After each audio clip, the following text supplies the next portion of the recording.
भरपूर अडीअडचणीला सामोरे जाऊन या सगळ्या गोष्टी कराव्या लागतात.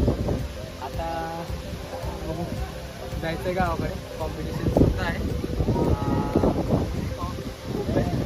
पण साऊंडचं आवडतं ते उडतं आहे. नारळाच्या आधारावर थांबवलेला आहे साऊंड. पाऊस सुद्धा यायला चालूच झालेला आहे. कॉम्पिटिशन होईल का नाही याची